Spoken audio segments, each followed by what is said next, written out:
내일 특강은 10시부터 6시 안에는 끝날 예정입니다. 그러면 한 5시에서 6시 사이에 그러면 끝나요. 너무 늦어요, 6시? 늦어도 6시는 안 넘겠다는 이야기입니다. 늦어도. 예.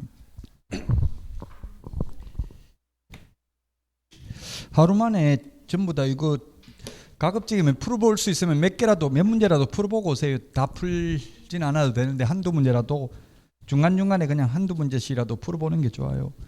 문제는 풀고 나서 듣는 게 훨씬 더 효과적이라고 돼 있어요.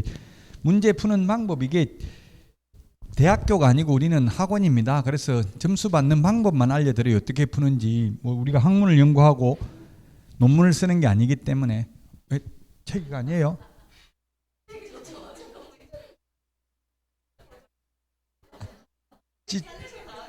찢어 먹으려고 그냥 하나하나 안광이 지배를 철할 때까지 뚫어지게 쳐다봐야 돼요. 합격하려면은.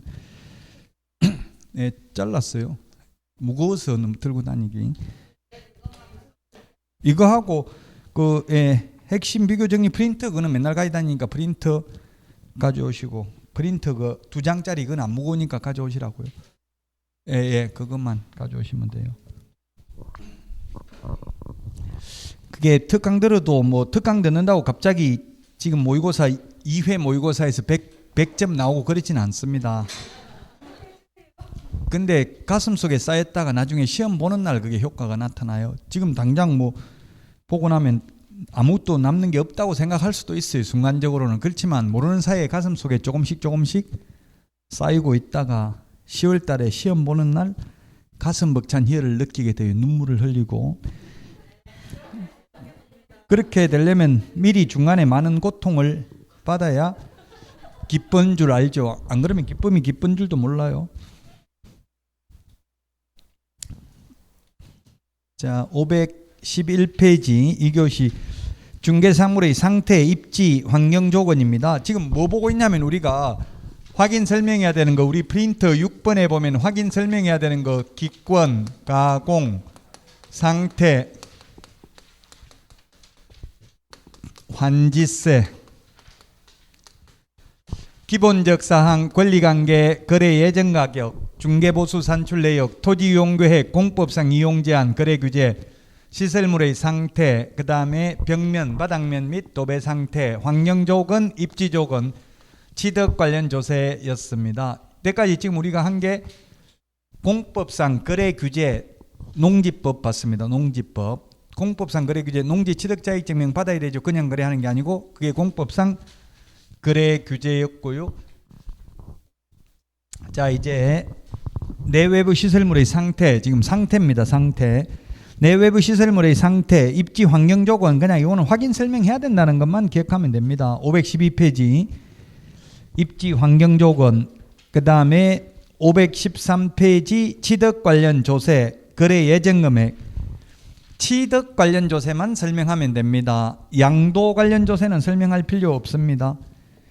왜냐하면 양도소득세는 남는 돈 가지고 세금 내니까 미리 준비할 필요가 없고, 취득세는 취득세 납부 영수증이 있어야 소유권 이전 등기가 가능하죠. 그래서 미리 취득세 설명해야 되고요.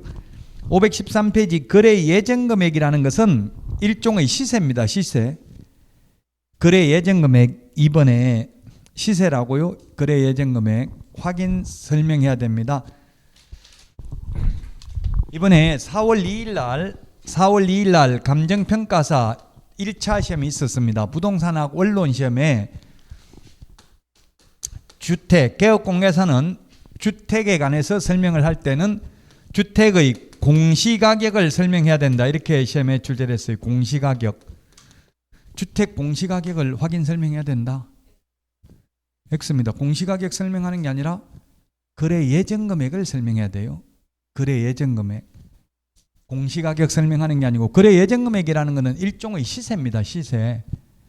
예를 들어서 시세가 지금 7억인데 10억에 제가 시세보다 3억 비싸게 팔라고 내놔봤어요. 옛날에. 그러면 부동산에서 중개사무소에서 접수받아야 안 받아요? 시세보다 3억 비싼데?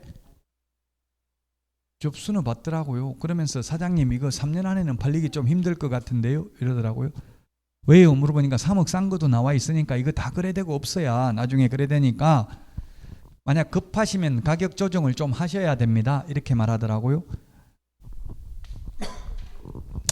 그러면 7억, 시세가 7억인데 10억짜리 내놨다고 이거 10억입니다. 매수인 오면 바로 그렇게 말하면 안 되고, 요건 시세보다 좀 비싸게 내놨으니까 마음에 드시면 가격 조정을 하셔야 됩니다. 이렇게 알려줘야 된다고요. 거래 예정 금액, 일종의 시세입니다.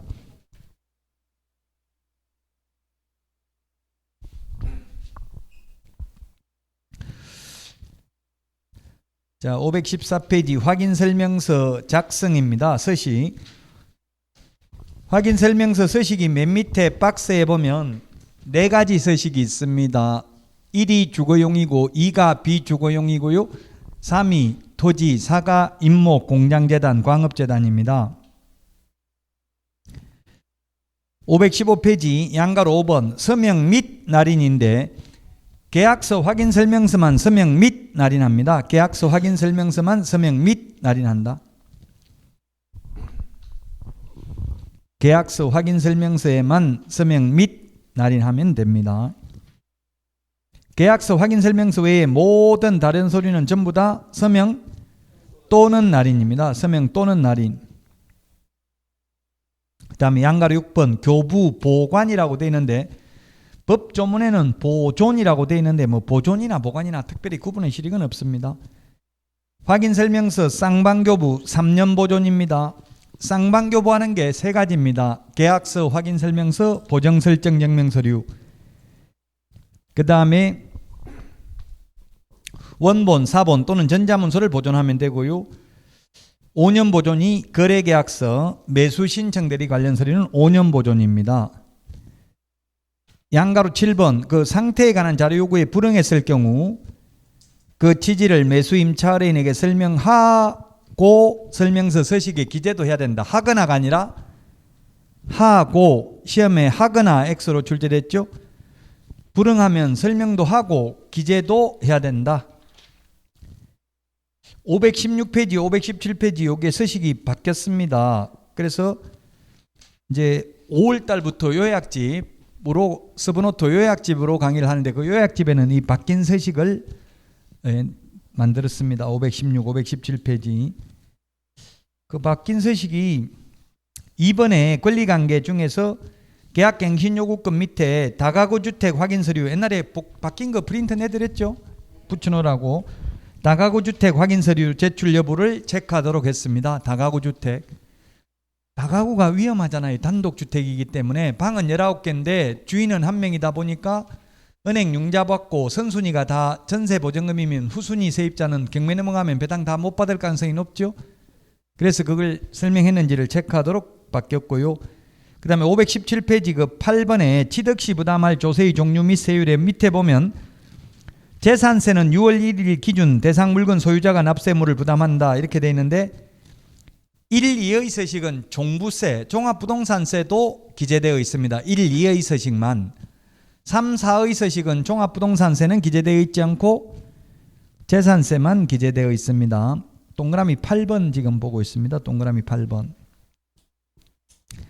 자, 그 다음에 517페이지에 그 10번에 난방 방식 및 연료 공급 여기에 개별 공급인 경우에는 사용연한을 체크하도록 했습니다.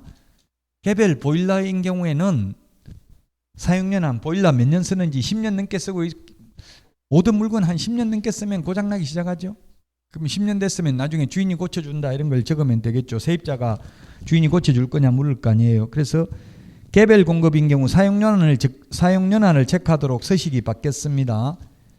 그 다음에 518페이지에 벽면 및 도배 상태인데 벽면, 바닥면 및 도배 상태. 바닥면이 1, 2의 서식에만 신설됐습니다. 1, 2의 서식에. 바닥면의 상태도 신설됐다. 자, 그 다음에 그 밑에 서식에 보니까 매도인, 매수인이 있는데 매도인, 매수인은 서명 또는 날인하고요. 그 밑에 있는 개공, 소공의 경우는 서명 및 날인하도록 되어 있습니다. 이게 시험에 출제됐습니다. 확인설명서 서식에 거래 당사자는 서명 또는 날인하도록 입법화되어 있다. 또는 맞죠? 거래 당사자는 또는이고 개공, 소공은 서명 및 날인입니다.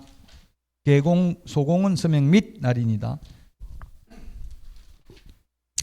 2의 서식이 있고 서식을 계속 넘겨서 보시면 3의 서식이 524페이지가 있고 527페이지 4의 서식이 있습니다. 자, 그 다음에 533에 보면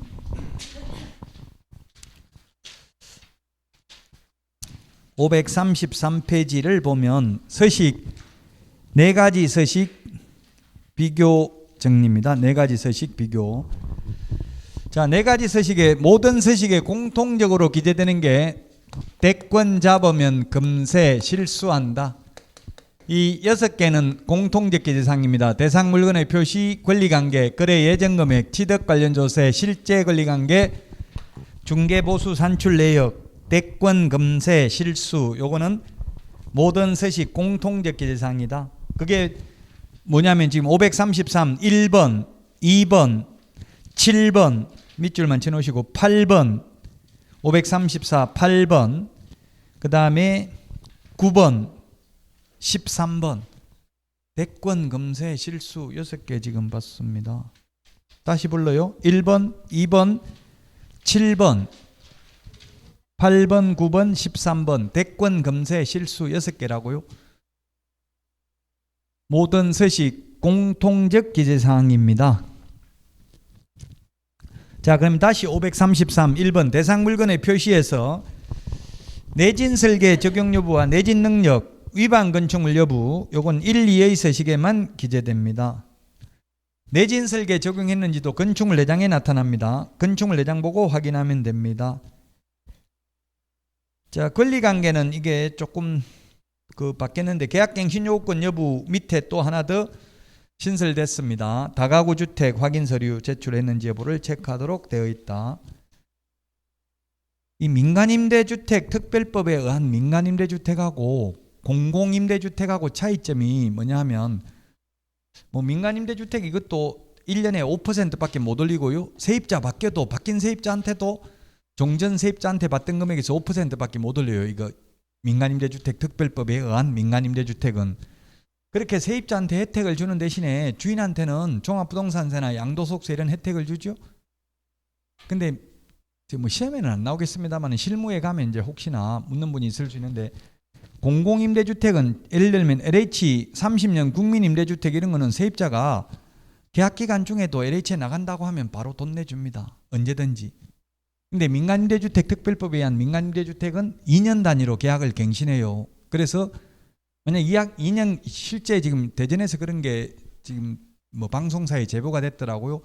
아파트 이제 새로 분양받아가지고 입주하려고 돈 내달라고 하니까 못 내주겠다. 세입자 구해놓고 나가라. 2년 동안은 계약했기 때문에 법적으로는 안 내줘도 된다는 이야기입니다. 우리도 일반 계약도 2년 계약했으면 2년 안에 세입자 나간 다음 주인이 돈 안 내줘도 되죠. 다른 세입자 구해놓고 가라 이렇게 할 수도 있습니다. 그 마찬가지로 민간임대주택도 중간에 나갈 수는 세입자 마음대로 못 나간다는 이야기입니다. 그러나 공공임대주택은 언제든지 세입자 나가고 싶으면 나간다 이야기하면 돈 내줍니다. 이 계약갱신 요구권 행사 여부, 주택의 경우 계약갱신 요구권은 1회에 하나에 행사할 수 있죠. 다음 주에 할 텐데 상가는 10년 범위 내에서 최초 임대차 기간을 포함한 10년 범위 내에서 행사할 수 있고요. 자, 그 다음에 3번 토지이용계획 공법상 이용제한 그 밑에 있는 거 보니까 건폐율 용적률 상한은 시군 조례에 따라 기재한다. 건폐율 용적률 상한은 시군 조례 시험에 건폐율 용적률은 토지이용계획 확인서를 보고 기재한다. X입니다. 토지이용계획 확인서에 나타나지 않습니다. 건폐율 용적률은 시군 조례입니다. 시군조례죠. 시군구조례가 아니고 군조례죠. 도시군관리계획이잖아요. 즉 서울시 구별로 25개 구별로 용적률 건폐율 다 하면 안 되겠죠. 시군조례입니다. 자, 입지조건인데요. 입지조건 이것도 시험에 출제됐었는데 입지조건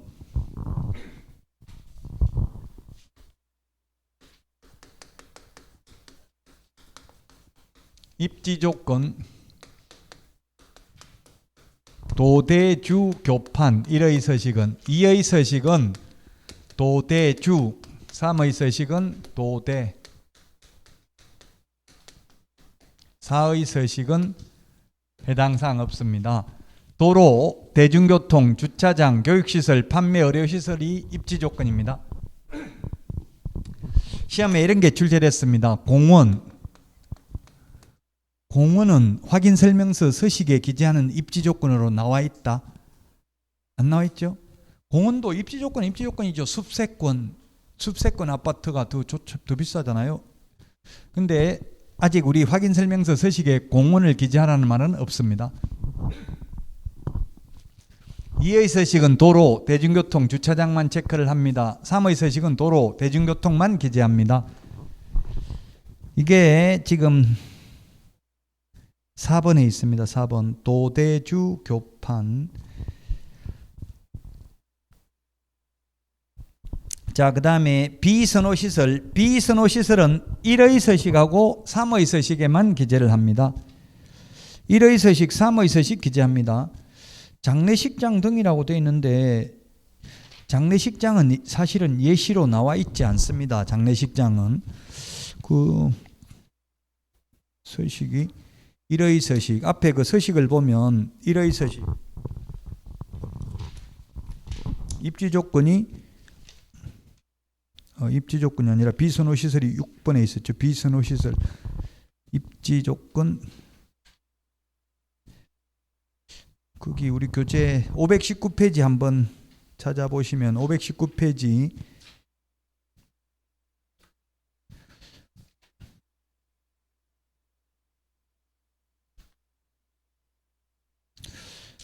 519페이지에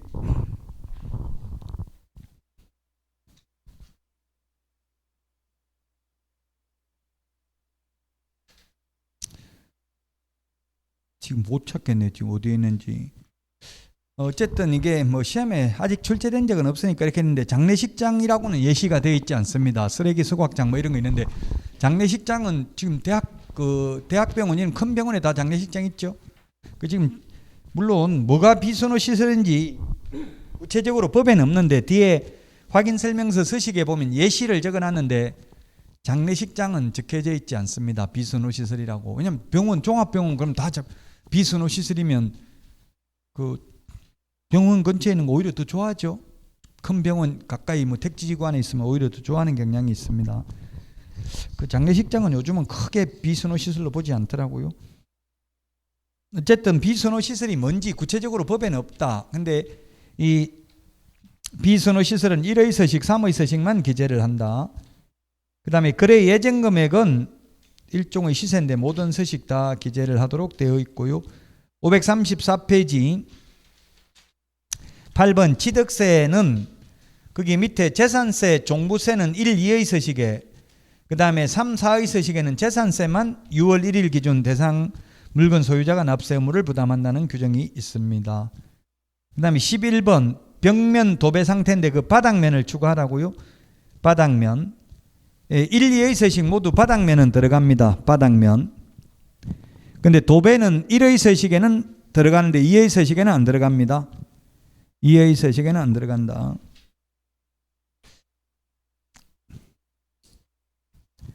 바닥면은 1, 2의 서식 모두 다 체크하고 도배는 1의 서식은 체크하는데 2의 서식은 체크하지 않습니다.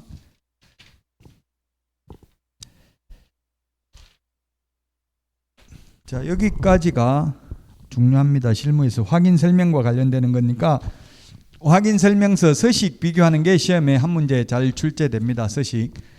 세부 확인사항이냐 기본 확인사항이냐 이렇게도 많이 출제됐죠. 세부 확인사항이냐 기본 확인사항이냐. 거기 527페이지에 보면 위에 1번 기본 확인사항 이렇게 되어 있습니다. 기본 확인사항. 그 다음에 그 다음 페이지 528페이지에 보면 세부 확인사항 이렇게 나와 있죠. 세부 확인사항. 세부 확인사항은 527페이지 맨 밑에 있네. 2번 개업공개사의 세부 확인사항. 세부 확인사항은 의뢰인한테 물어봐야 알 수 있는 게 세부 확인사항. 기본 확인사항은 개업공개사 혼자서 알아낼 수 있는 게 기본 확인사항입니다. 그래서 시험에 기본 확인사항이 아닌 것은 세부 확인사항이 아닌 것은 이렇게 많이 출제됐었습니다. 오늘 문제를 나중에 보면 또 알 수 있을 것입니다. 자, 536페이지 중개 영업 활동. 중개 영업 활동은 뭐라고 돼 있어요? 맨 위에 보니까 536페이지 맨 위에 보니까 최근에는 거의 출제 안 된다고 돼 있죠? 10년 동안 시험에 나온 적 없습니다. 영업 활동은. 근데 영업 활동을 잘해야 돈 많이 벌죠. 돈 벌려고 여러분들 중개업 하는 거잖아요. 그래서 돈 잘 버는 거하고 공부 잘하는 거는 반비례합니다. 왜냐하면 시험에 안 나오는 걸 해야 돈을 잘 버니까. 그래서 돈 벌려면 영업 활동을 잘해야 되고 합격하려면 영업 활동 몰라도 됩니다. 자, 537페이지 아이다의 원리. 아이다의 원리. 기다 반대가 아이다. 어른 반대가 아이다. 또는 아이다스의 원리라고도 하는데 모든 상품 구매 심리 발전 단계입니다. 어떤 물건을 보면 살려면 attention, 주의, 주목을 하고 그 다음에 interest, 흥미를 느낍니다. 그래서 주의, 주목을 끌기 위해서 뭐 시식 코너가 있고요.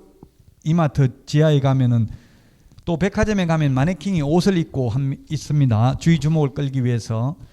그 다음에 흥미를 느끼고 디자이어, 사고 싶은 욕망을 느끼고 액션, 행동, 구매를 하고 satisfaction, 만족을 느끼게 됩니다. 그러면 클로징, 계약 체결을 언제 시도하는 게 바람직한가? 클로징, 계약 체결 시도는 욕망이나 행동 단계에 사고 싶은 욕망을 느낄 때 클로징, 계약 체결하자고 마무리를 짓는 게 바람직하다. 근데 손님들이 나 지금 욕망 느껴 미칠 것 같아요. 이런 말 해요, 안 해요? 안 하니까 동물적 감각을 보고 느껴야 되니까 굉장히 힘들어요. 이거는 공부 잘하는 분들은 그런 감각이 떨어져요. 점수 너무 잘 나온 분들은. 그래서 이런 감각은 지금 뭐 말해준다고 되는 게 아니라 실전 감각은 손님이 무슨 말 할지 거기에 응대하는 거는 순발력 이런 거 개인 능력 이런 게 많이 작용이 됩니다. 그래서 똑같이 합격을 해도 돈 잘 버는 분들은 굉장히 잘 벌고 못하는 분들은 못하고 극과 극이에요. 538페이지 판매 소구점 셀링 포인트. 셀링 포인트라는 것은 여러 상품이 지니는 특징 중에서 구매자, 매수인에게 만족을 줄 수 있는 특징을 셀링 포인트라고 합니다. 셀링 포인트는 539페이지 기술적 측면의 셀링 포인트, 경제적, 법률적, 사회적, 문화적, 정책적 등등 수없이 많이 있습니다. 그래서 시험에 단독주택과 아파트의 셀링 포인트를 명확하게 구분할 수 있다. 예를 들면 사생활을 보호받고 싶다. 단독주택이 좋으냐 아파트를 좋으냐 뭔가 명확하게 구분할 수 있다. 뭐가 더 좋아요? 네. 사람마다 다를 수 있습니다. 매수인에게 만족을 줄 수 있는 특징이기 때문에 절대적이지는 않다. 단독도 전원주택은 잘 될 것이고 다가구 단독주택은 또 안 될 것이고요. 자, 그래서 셀링 포인트는 다양하다. 기술적 측면의 셀링 포인트를 보니까 그 539페이지 맨 오른쪽 위에도 그 적어놨네요. 신공법, 신소재, 동선 이런 게 기술적이네요. 신축, 구축, 흔히 동네 중개소문사에서 그런 말 많이 하더라고. 신축 아파트다, 구축이다. 뭐가 더 비싸요? 신축이 한 40% 정도 더 비싸다고 지금 통계가 나와 있더라고요. 똑같은 조건이라면 물론 구축도 이제 재개발, 재건축하기 일보 직전에 있는 거는 또 비쌀 수 있습니다. 한 30년 넘은 거, 35년, 40년 넘은 거는 차라리. 이제 가장 안 좋아지는 게 10년 넘어서부터 설마돼요. 지금 우리나라 최초 주상복합이 세운상가였대. 세운상가. 그것도 지금 뭐 이제 다 뜯을 모양이던데요.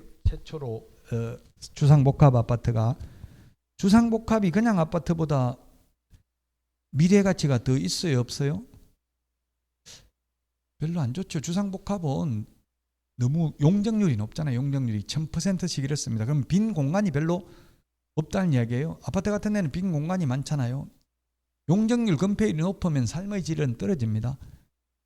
보통 아파트 단지는 용적률이 200% 미만이에요. 대부분 아파트는. 근데 주상복합은 1000% 정도 된다고 용적률이. 빽빽하게 건물밖에 없다는 이야기죠. 요 앞에 지금 보니까 그 주상복합 많이 짓던데요.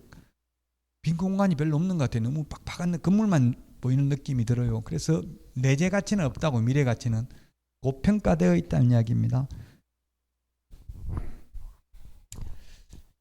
자, 어쨌든 신축이라서 비싸다 이렇게 말하는 게 기술적 측면의 셀링 포인트라고 포인트가 될 수 있다는 이야기입니다. 구축보다는 신축이기 때문에. 그 다음에 경제적 측면의 셀링 포인트. 만약에 시세가 더 싼 게 나왔으면 이건 사장님한테만 특별히 말씀드리는 겁니다. 이런 식으로 특별히 혜택을 주는 것처럼 말을 하더라고요. 개업공개사도. 그러니까 왠지 하고 싶어지는 느낌이 들죠. 특히 이게 뭐 전세가 1억짜리도 있고 9천만 원짜리 있는데 9천만 원짜리 중개할 때는 오늘 싼 거 처음 이번에 나와가지고 사장님한테만 특별히 말씀드립니다. 이렇게 가격이나 임료, 하자 유무를 중요시하는 거, 이런 게 경제적 측면이고요. 법률적 측면은 소유권의 하자 여부, 토지 이용의 공법상 규제 여부, 세법 내용 이런 게 법률적 측면이다. 그러면 1억짜리 9천만 원 중개할 때는 경제적 측면을 강조하고 1억짜리 비싼 걸 중개할 때는 법률적 측면을 강조하면 되겠죠. 9천만 원짜리 전세도 있던데 이거 왜 이렇게 비쌉니까 하면 9천만 원짜리 그거는 은행 융자가 많이 돼 있어서 경매너가면 떼일 우려가 높아서 제가 사장님한테는 그래서 말씀 안 드린 건데 위험해도 해드릴까요? 이렇게 말하면 이 사람이 나를 위해서 말 안 했구나. 굉장히 좋아할 수 있겠죠. 그런 게 법률적 측면이다. 사회 문화적, 정책적 뭐 이런 것들이 여러 가지가 있을 수 있다. 지금 만약에 팔 사람이 자꾸 안 팔려고 하면 어차피 팔려면은 6월 1일 되기 전에 팔아야 종부세도 안 낼 수 있고 재산세도 안 내고 또 5월 10일 이후에 판 거는 5월 10일 이후에 6월 되기 전에 팔면 양도소득세, 중과세도 올해 1년 한시적으로 유예해 준다고 했죠. 그거는 가능해요. 왜냐하면 법을 바꾸는 게 아니라 시행령으로 바꾸면 되나 봐요. 시행 시기를 유예하는 거는.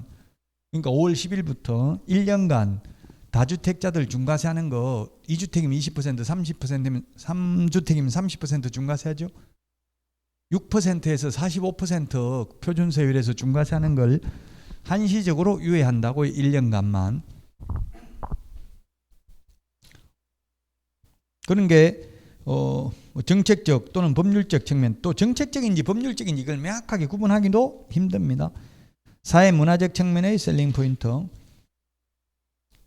어쨌든 지금 수도권에서 유일하게 2천만 집값 올라가고 있다고 계속 뉴스 나오더라고요. 다른 데는 다 떨어지고 있고요. 그건 아마 여러 가지 원인이 있는데 비규제적이라서 그렇다는 게 많이 분석을 많이 하더라고요. 조정 대상적이나 투기과열지구 이런 게 아니면 대출도 많이 나오고 여러 가지 뭐 이게 또 유리한가 봐요. 규제를 안 하니까. 아마 뭐 새 정부에서 또 더 추가로 지정할 가능성은 희박하다고 봐야 되겠죠. 더 규제 지역으로 지정하지는 아마 않을 가능성이 높을 겁니다. 540페이지 가장 중요한 게 현업에 나가서는 이게 클로징입니다. 클로징. 어떻게 마무리 짓는지. 계약 체결하는 게 가장 중요하잖아요. 현업에서 시험에 중요한 게 아니라 계약 성사시키는 게 중요하다고요. 그래서 계약 성사시키려고 어떻게 해야 돼? 이건 내일 와도 됩니까? 물어보면 예, 내일 천천히 생각하고 오세요. 이러면 계약 돼요? 안 돼요? 안 되고 지금 이게 다른 사람 하려고 줄 서가지고 있는데 빨리 가계약금이라도 먼저 입금시키나요? 잡아놔야 된다. 이렇게 해서 거의 다 가계약금을 입금시키게 만들잖아요. 가계약금 입금시키는 순간 이제 을이 되는 거예요. 그때부터는 가계약금 거의 땡긴다고 봐야 되거든요. 계약 안 하면.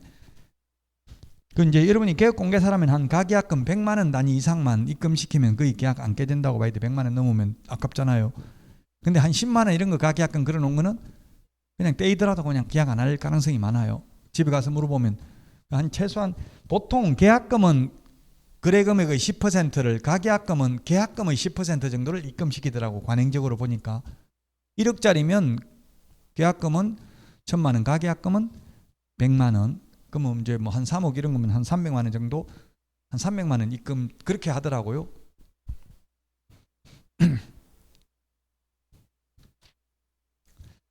자, 그 다음에 542페이지입니다.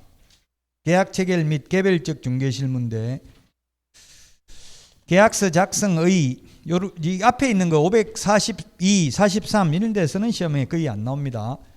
자, 계약서 작성 민법에서는 계약서 작성 안 해도 됩니다. 민법에서는 청약과 승낙의 의사표시 합치만 되면 계약은 성립합니다.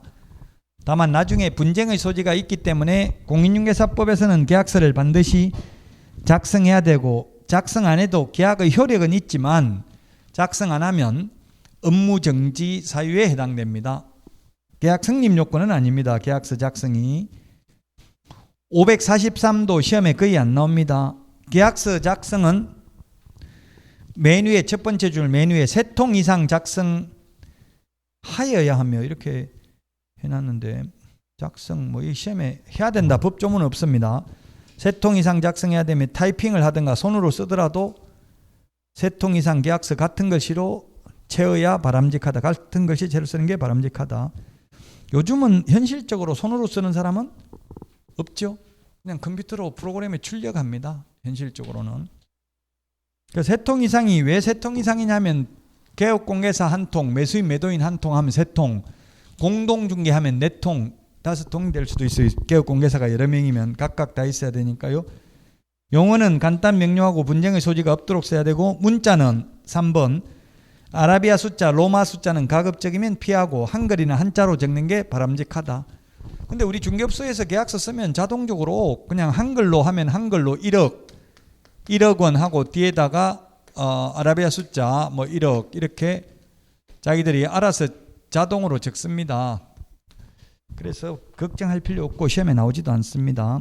그냥 아라비아 숫자, 로마 숫자로만 적어놓으면 1억 이렇게 적어놓으면 4억으로 바꿀 수도 있겠죠. 뭐 9억으로 바꿀 수도 있고 7억으로 바꿀 수도 있고 위변조할 수 없도록 적는 게 좋다. 544페이지 당사자 서명날인. 예, 당사자 기명날인이 아니고 서명날인을 받는 게 좋죠. 자필로 이름 적고 도장을 찍는 게 좋습니다. 도장만 찍어 놓으면 나중에 내가 안 찍었다 하면 논란의 여지가 있습니다. 자, 그 다음에 545페이지 거래 당사자 확인입니다. 당사자 확인인데 진정한 권리자 확인입니다. 545페이지 맨 밑에 진정한 권리자 확인. 과거에 시험에 한번 나온 적이 있는데 진정한 소유자와 등기부상 소유자가 다른 경우 누구하고 계약 체결해야 된다. 등기사항 증명서 갑구에 있는 소유자와 진정한 소유자가 다른 경우는 누구하고 계약 체결해야 된다? 진정한 소유자하고 해야 됩니다. 왜냐하면 등기에 공신력이 없기 때문에. 근데 현실적으로는 진정한 소유자와 등기부상 소유자가 다른 걸 알면 참 계약하기 힘들겠죠. 그러면 진정한 소유자 명의로 등기를 넘긴 후에 계약을 해야 될 겁니다. 나중에 분쟁이 생길 수 있으니까. 자, 그럼 진정한 소유자 확인은 어떻게 하냐면은 최소한 진정한 소유자 확인은 일단 신분증 봐야 됩니다. 신분증을 봐야 되고 그 다음에 등기사항 증명서 갑구를 봐야 되고요. 그리고 현업에서 지금 개업공개사님들이 요 2개는 잘 보고 있습니다. 근데 이것만 보면 안 되고 반드시 등기필 정보도 봐야 된다는 게 판례입니다. 등기필 정보. 이 등기필 정보는 재발급 안 되죠? 오직 소유자만 가지고 있습니다. 그래서 등기필 정보까지 확인해야 되는데 지금 현업에서는 등기필 정보는 잔금 치를 때 거의 가져오라고 합니다. 그럼 만약에 남은 물건 팔아먹었다가 문제가 생기면 등기필 정보 확인 안 하면 개업공개사에게 책임이 있다. 자, 그 다음에 대리권자입니다. 그 양가로 3번이 시험에 과거에 나온 적이 있는데 남편 부동산인데 부부관계가 맞다면 부인이 처분해도 무방하다. X죠? 부부 별산제죠? 그 여러분들은 법을 공부했으면 재산 누구 앞으로 해야 돼요? 네. 그렇죠. 내 앞으로 해야 됩니다. 부부라 하더라도 부부 별산제입니다. 네 거는 네 거고 내 거는 내 겁니다.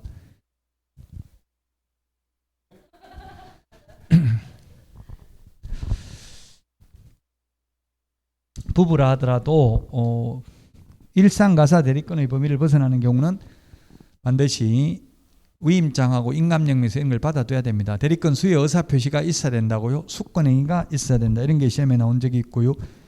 대리는 임의대리, 법정대리가 있고요. 임의대리인 경우에는 본인의 인감증명이 있는 자필 서명이 있는 위임장을 통해서 확인하면 되고 법정대리인의 경우는 미성년자의 법정대리인은 친권자니까 가족관계 등록부를 통해서 확인할 수 있고 피성년 후견인, 피한정 후견인의 경우는 후견 등기부를 통해서 확인할 수 있습니다. 법정대리인을. 그 미성년자나 피한정 후견인의 경우에는 법정 대리인의 동의가 있으면 미성년자나 피한정 후견인하고 직접 계약해도 됩니다. 그러나 피성년 후견인의 경우는 법정 대리인이 대리권만 있고 동의권은 없기 때문에 반드시 그 법정 대리인하고 계약을 체결해야 되고, 만약에 피성년 후견인하고 직접 계약을 하면 법률행위 취소당할 수 있습니다. 지금 처분 능력 지금 547페이지 미성년자 피한정 후견인 피성년 후견인 548페이지까지 했습니다. 이게 피성년 후견인 피한정 후견인 이게 민법 9조부터 14조 2까지 있기 때문에 시험 범위가 아닙니다. 민법에서도 어떤 경우에 피성년 후견인이 되는지는 시험에 안 나온다고요. 그냥 결론만 시험에 나와요. 피성년 후견인하고는 계약을 피해야 되고 그 법정 대리인하고 계약을 해야 되며, 피한정 후견인 미성년자의 경우 법정 대리인의 동의가 있으면 미성년자나 피한정 후견인과 직접 계약을 체결해도 된다. 549페이지 법인과 계약 체결입니다. 법인과 계약 체결하려면 법인 등기사항 증명서를 통해서 대표자하고 계약을 체결하면 되고, 만약 경리부장하고 체결하려면 법인 인감증명서와 위임장을 통해서 대리권이 있는지 여부를 확인해야 될 것입니다. 법인이 소유하는 것도 법인 단독 소유죠. 우리 550페이지 공동 소유가 있는데 민법에서 소유 형태는 단독 소유가 있고 공동 소유가 있습니다. 단독 소유, 공동 소유가 있고, 공동 소유는 다시 인적 결합 형태에 따라서 공유, 합유, 총유가 있습니다. 법인이 소유하는 것도 법인 단독 소유입니다. 공유는 부부 공동 명의로 하는 게 대표적이고요. 합유는 민법상 조합재산이고, 총유는 비법인 사단, 종중, 문중, 등기 안 된 법인이 되겠습니다. 그래서 만약에 공유재산인 경우에는 공유 지분만 처분하려면 다른 공유자 동의받을 필요 없습니다. 그러나 공유물 전체를 매각하려면 다른 공유자 동의받아야 되고요. 합유는 지분이 없기 때문에 합유 지분이 없는 게 아니라 합유는 지분만 처분하더라도 다른 합유자 동의를 받아야 됩니다. 총유는 지분이 없기 때문에 사원총회 결의가 있어야 됩니다. 지금 실무가 지금 전과목이 조금씩 다 나옵니다. 이걸 자세하게 다 하려면 저 혼자 전과목 강의 다 해야 돼요. 민법에서 하시라고요. 이게 구체적인 거는 민법에서 소유 형태가 시험에 거의 한 문제 정도 출제됩니다.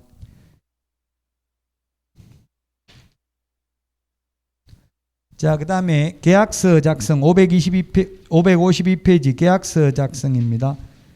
계약서 작성 필요적 기재사항 우리 프린트 9번에 인물, 계약금, 인권, 조교 같이 시작.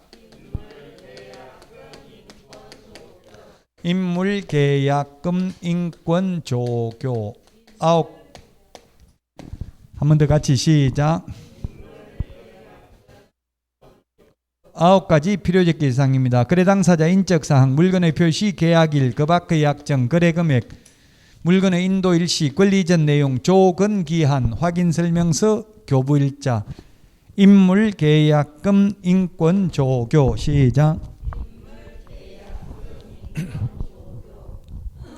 자, 인적사항 확인인데요. 553. 그러면 매도인, 매수인 중에서 누구를 더 정확하게 확인하는 게 바람직할까요? 그렇죠. 매도인이죠. 파는 사람이 돈 받아가고 사기칠 수 있다고, 남은 물건을 팔아먹을 수 있다고요. 그래서 매도인인지 여부는 이거 확인해야 된다고. 신분증, 등기사항 증명서, 등기필 정보를 통해서 확인해야 된다. 매수인인 경우는 그냥 신분증만 확인하면 돼요. 예를 들면 매수인은 돈은 딴 사람이 내주고 명의를 다른 사람으로 소위 명의 신탁을 하더라도 그냥 모르면 됩니다. 모른 척하면 큰 문제는 안 생긴다고요. 근데 매도인 남은 물건 팔아먹으면 문제가 심각하죠. 그래서 매도인을 더 정확하게 확인해야 될 것입니다. 자, 그 다음에 물건의 표시인데, 우리 물건 표시 적을 때, 그 아파트 팔아먹으려면 물건 표시 적을 때 도로명 주소를 적어요? 지번 주소를 적어요? 뭘 적죠? 지번 주소를 적죠. 물건의 표시는. 그 다음에 인적사항을 적을 때 성명 주소 적을 때는 도로명 주소를 적어요. 현업에서 그러니까 불편하더라고. 이거 도로명 주소, 집원 주소 둘 다 알아야 되잖아요. 물건 표시는 집원 몇 번지 이걸 적는다고요. 물건의 표시 적을 때는.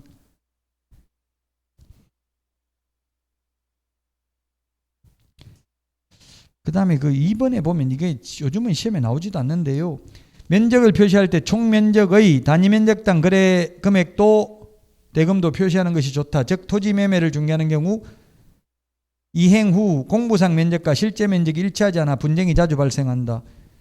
그러면 판례 그 밑에 쭉 나와 있는데 단위 면적당 금액을 기재하였다는 이유만으로 당연히 수량을 지정한 매매로 인정하지는 않는다는 게 판례입니다. 단지 가격 산정을 위한 방편에 불과하다면 면적이 측량을 했을 때 줄어들었다 하더라도 감액 청구할 수 없다는 이야기입니다. 그래서 보통은 특히 아파트 같은 거는 뭐 평당 얼마 이런 거 안 적습니다. 그냥 총 금액 뭐 3억, 4억 이렇게 적지 1제곱미터당 얼마 이런 거 안 적죠.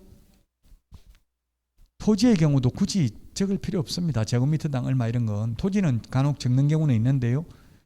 꼭 감액 청구 만약에 하라고 매수인이 이야기하면 만약에 청량해주 줄어들면 감액 청구하게 특약해 주세요 하면 예 그러면 만약에 청량해가 늘어나면 돈 더 내고 줄어들면 감액 청구하고 이게 공평하잖아요. 한 사람 편만 들면 안 된다고. 중개는 중립적인 위치에서 중간에서 해야 된다고요. 그러니까 항상 한 사람이 요구한다고 그 사람 것만 다 들어주면 또 상대방이 불만이 생기죠. 그럼 감액 청구하면 늘어나면 정액 줄어들면 감액이 공평하잖아요. 그래서 정감 청구할 수 있다 이렇게 적어주는 게 좋다고요.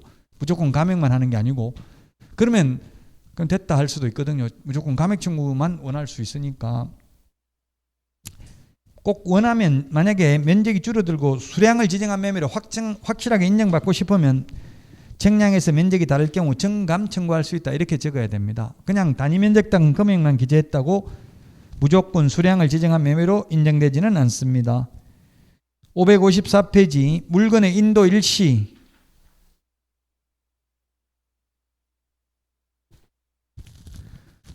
물건의 인도 일시 맨 밑에 그 몇 년 몇 월 며칠로 한다.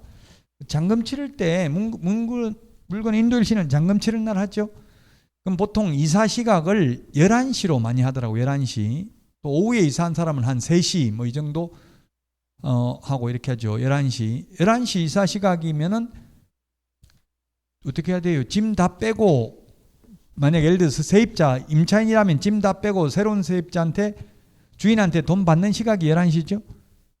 그 이사 시각이 11시면 젊은 분들 세대 한 번도 이사 안 해보신 분들 11시 이사 시각이라고 하니까 이사짐 차를 11시에 부르는 사람도 있더라고요. 이사짐 센터에 이사 언제 하냐 물어보면 11시라고 하면 알아서 자기들이 물건 보고 얼마나 많은지 보고 6시 새벽 6시 5시 와서 물건 뺀다고. 짐 많으면 더 미리 빨리 오고요. 그래서 짐 다 빼고 이사하는 시각입니다. 이거 실제 저도 중개사고 난 거 봤습니다. 10일 11일 이거는 발음하기가 좀 헷갈리잖아요. 그래서 뭐 10날 11일 이렇게 해도 하는데 항상 잔금 치르기 열흘 전에 여러분들은 문자 메시지 보내가지고 11일 11시 이사 시각 잘 알고 계시죠? 이삿짐 차는 어디에 불러놨나요? 이렇게 물음표 해가지고 예 어디 차 불렀습니다. 이렇게 답변 오도록 유도해야 돼요.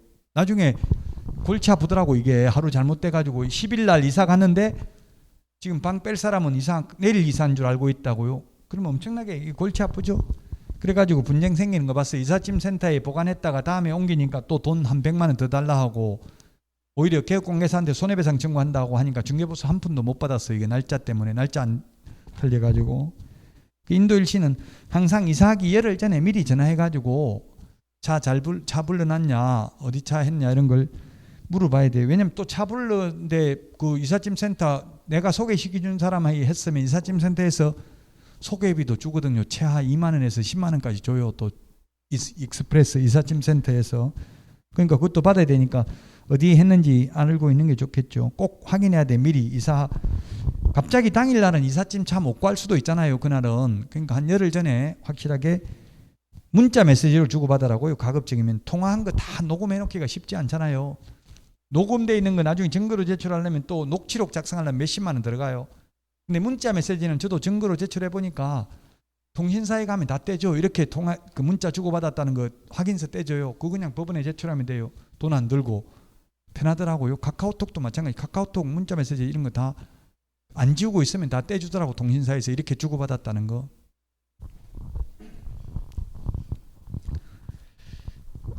자, 그 다음에 권리 이전 내용.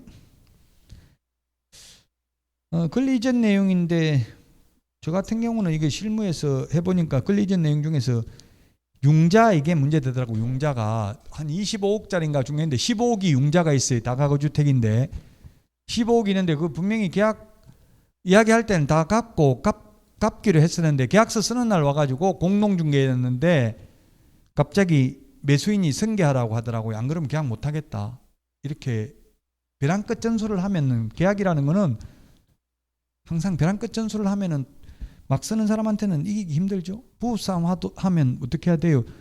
이혼하자 이렇게 하면 웬만하면 이혼할 생각 없는 사람한테 이혼하자 이러면은 내가 잘못했다. 뭐 잘못한 거 없어도 그냥 잘못했다 하고 어제 보니까 나오더라고. 그 계곡 살인 사건 그 여자 가스라이팅 하는 거 나오더라고요. 뭐 장기까지 다 팔아가지고 남편 연구원인데 돈 6천 몇백만 원 버는데도 돈 3천 원도 없어가지고 친구한테 돈 빌려가지고 밥 먹을 돈도 없어가지고 이연애인가 뭔가 있잖아요. 그 잡혔잖아요. 그분들 보니까 가스라이팅 당하면 저도 좀 약간 그렇거든요. 다 시키고 뭐 하나도 마음대로 못해. 일일이 다 물어봐야 되고 마음대로 결정할 수 있는 게 없어. 나중에 또 잔소리하고 이럴까봐. 그럼 당장 막 돈 입금시키라고 이러니까 월급 받자마자 다 보내고 남편 그렇더라고요. 그 어떻게 텔레비전에 그 얼굴도 다 나오던데 그 어떻게 녹화를 했는지 모르겠어요. 얼굴하고 막 목소리 다 나오던데요. 아마 휴대폰에 그게 뭔가 복원해가지고 있었나 봐요. 그러니까 그게 텔레비전 나오겠죠. 안 그럴 것 같은데 그렇게 당하다 보면은 시킨 대로 하다 보면 그렇게 돼요. 그래서 대출 인수 받는 거 하고 갚고 새로 받는 거 하고 그 개업공개사 입장에서는 뭐가 더 유리해요? 다시 받으면 0.3% 커미션 받아요. 15억이면 얼마예요? 15억이면 3% 0.3% 하면 15억이면 0.3% 하면 얼마죠? 이게 1억에 30만 원이던데 10억이면 300만 원, 450만 원이네 이게. 450만 원 은행에 받는다고요. 근데 그날 와가지고 승계하라고 하니까 승계 받으면 한 푼도 못 받거든요. 이거 어떻게 해야 되냐 고민이 생긴다고. 혼자 하는 게 아니고 공동중개니까 참 어렵더라고. 그래서 저는 공동중개 하면 무조건 상대방 다 하자는 대로 했어요. 안 하면은 저 이제 싸워야 되니까 싸우기 싫어서. 어쨌든 이런 게 권리 이전 내용입니다. 대출 다 갚을 건지 그대로 승계받을 건지 이런 게 문제가 된다고요. 왜 그러냐면은 이게 승계하면은 대출 중도 상환 수수료를 안 내는데 그 매도인이 다 갚아버리면 중도 상환 수수료를 내야 된다고. 더 빨리 갚으면 돈 내야 되죠, 은행에. 중도 상환 수수료. 왜 그러냐면은 이미 커미션을 다 줬기 때문에 그래요. 다 그 소개한 사람 다 줬으니까 중도 상환 수수료를 받는다고요. 빨리 갚으면. 자, 그 다음에 거래 금액, 계약 금액 및 그 지급일자 등 지급에 관한 사항입니다. 자, 먼저 계약금인데요. 뭐 우리 책에는 보니까 계약금 바로 위에 10% 중도금 50% 나머지 잔금으로 구성된다. 꼭 법에 이런 건 없죠. 이렇게 하라는 법은. 통상적으로는 지금 아파트 분양하는 걸 봐도 보통 보면 10%가 많고요. 어떤 경우는 20%도 있더라고요. 그리고 분양 잘 안 될 것 같으면 5%도 받아요. 계약금을. 꼭 법에 정해진 건 아닙니다. 그러나 판례는 통상 계약금은 10%고요. 10%를 초과한 과도한 계약금은 중도금으로 본다는 게 판례의 입장입니다. 그래서 10% 받는 게 가장 바람직해요. 너무 적게 받아놓으면 계약이 깨질 가능성이 많다는 이야기입니다. 자, 계약금은 증약금, 해약금, 위약금 세 가지의 성질을 지니게 됩니다.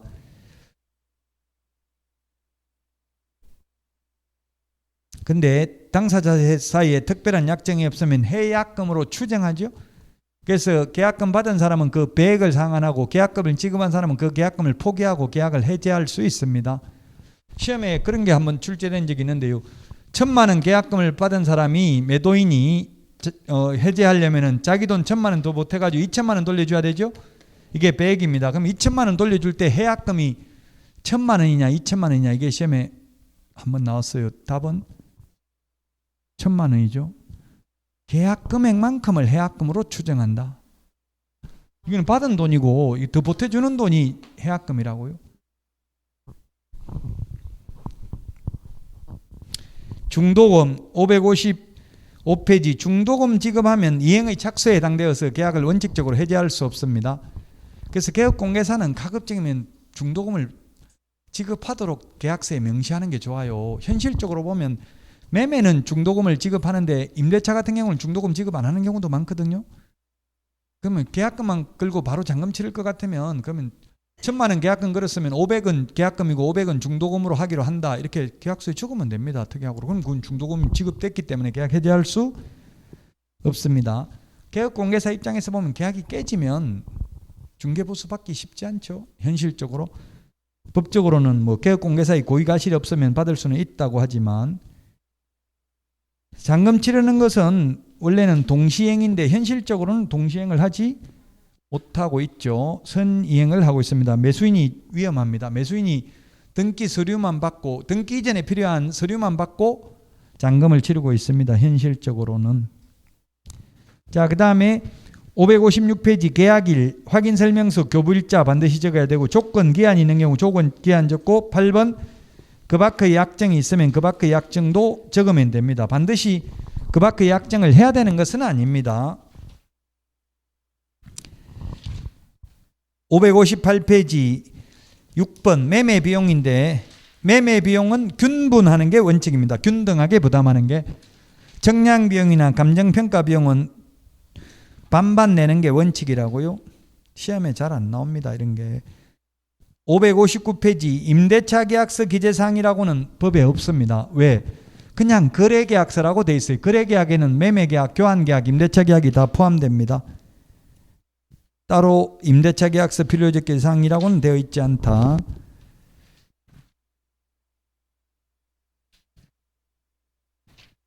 자, 여기까지 하고 쉬었다. 564페이지 부동산 거래 전자계약 시스템부터 하도록 하겠습니다. 오늘 내드린 문제 풀어보시기 바랍니다.